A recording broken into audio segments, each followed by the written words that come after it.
Bon alors, petite annonce préliminaire, mes journées deviennent de plus en plus stressantes et ça ne va pas s'arranger dans les mois à venir. Du coup, pour gagner du temps, je vais devoir me forcer à faire une chose pour laquelle je suis très mauvais, comme vous vous en rendez peut-être déjà compte, à savoir commencer à enregistrer ces capsules d'une seule traite, sans aucun montage, comme le font de plus en plus de chaînes qui postent des extraits de stream sur Twitch, là. Et tant pis si le résultat est un petit peu dégueu. Parce que bon, si je ne m'y mets jamais, je ne vais jamais améliorer ma diction et c'est un cercle vicieux. Bref, début de la capsule. Il y a beaucoup de discours politiques qui fustigent les extrêmes.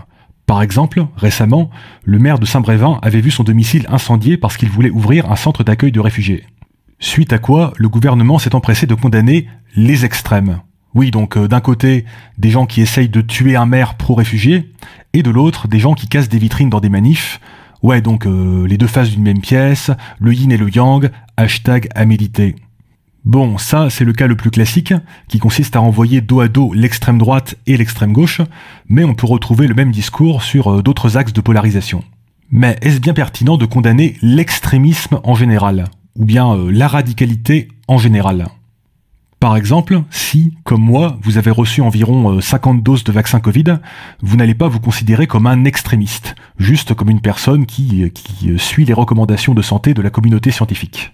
Mais du point de vue d'une personne anti-vaccin, en revanche, vous serez une sorte d'extrémiste pro-vaccin, avec des positions radicales du genre il faudrait vacciner toute la population. Oui, toute. Ben oui, ça par exemple, du point de vue d'un anti-vax, c'est une forme de radicalité vaccinale terrifiante. Autre exemple, si vous pensez, comme moi, qu'il faut écouter les recommandations du GIEC et en tirer les conclusions qui s'imposent, même celles qui piquent un peu, ben là encore, vous vous considérerez simplement comme une personne raisonnable qui écoute la communauté scientifique, mais du point de vue d'un libéral productiviste et légèrement climato-sceptique, vous serez peut-être vu comme un Khmer vert qui veut ruiner notre productivité économique au nom d'une religion apocalyptique du climat et nous faire bouffer des insectes.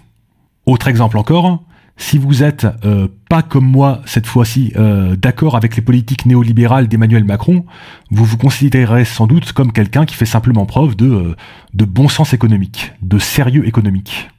Mais du point de vue d'un économiste de gauche, par exemple, vous serez vu comme une sorte d'extrémiste de la dérégulation radicalisé par le mythe de la main invisible du marché.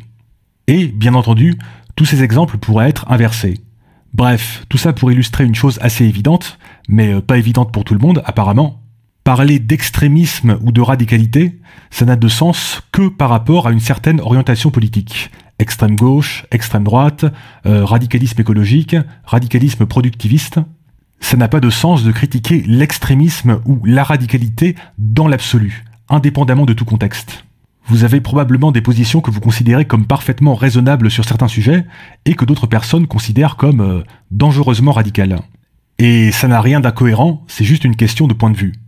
Si je critique l'extrême droite, par exemple, ce n'est pas parce qu'il y a le mot extrême et que l'extrémisme c'est mal.